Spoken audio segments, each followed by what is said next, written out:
Hi guys, today I'm going to show you how I make my henna mix for maximum hair growth and length retention. I usually use Napur henna, which has the goodness of 9 herbs, which are hibiscus, brahmi, shikaikai, methi, neem, jatamansi, aloe vera, bringraj and amla. I'm pretty sure majority of the powder is henna, but it's nice to know that it's fortified with those 9 herbs. I start off by measuring off the henna, but at this point I'm just eyeballing it, and I'll add as needed when I start mixing it with the liquids. The first liquid that I mix it with is onion and garlic juice that has been blended and strained, and I add black tea that has been left to sit overnight and then strained the next day. So we all know that onion and garlic juice are rich in sulfur, which aids in hair growth among other benefits, and henna mimics a protein treatment, so it does make your hair strong and prevents breakage among other benefits. And black tea, which contains caffeine that reduces the DHT hormone production, which is notorious for hair loss, so in turn you get volume because it reduces hair shedding.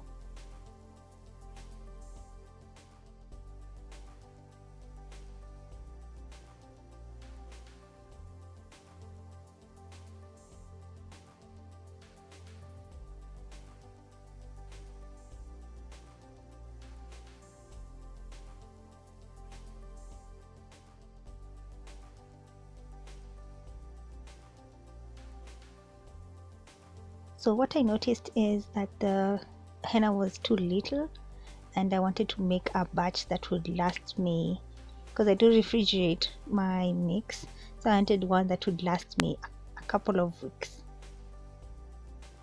If you've tried using garlic and onion juice into your regimen and you find that you can't stand the smell, or you have a lingering smell after you've rinsed it off, I think this is the best way to incorporate it into your regimen, because it does have a subtle smell to it once you mix it with the henna.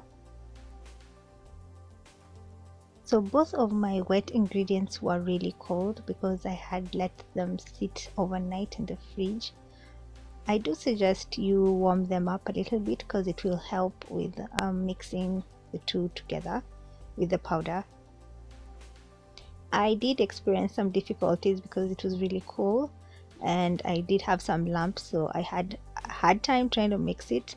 So I do suggest that you warm up your liquid ingredients.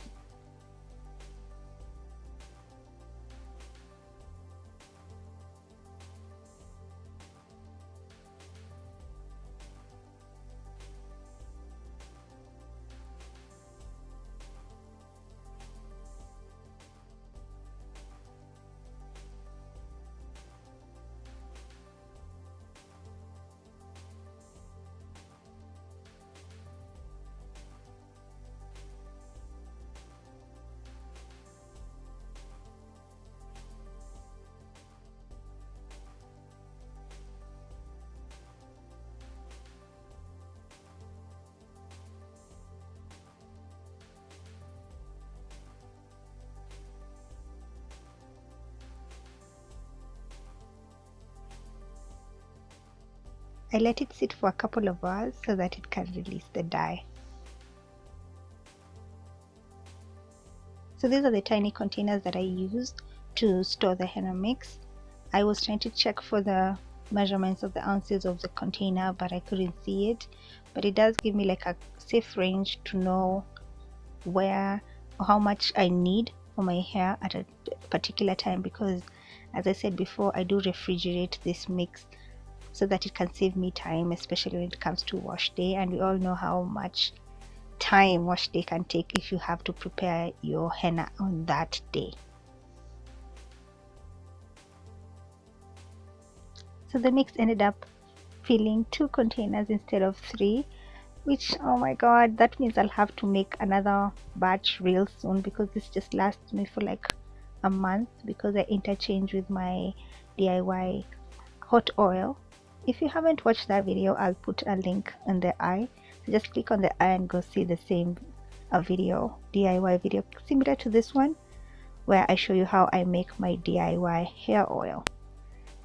So how you turn this mix into a gloss is you add either oils, conditioner, okra gel or aloe vera gel, and from the four I find that aloe vera gel works best. So that's it guys, see you on the next one.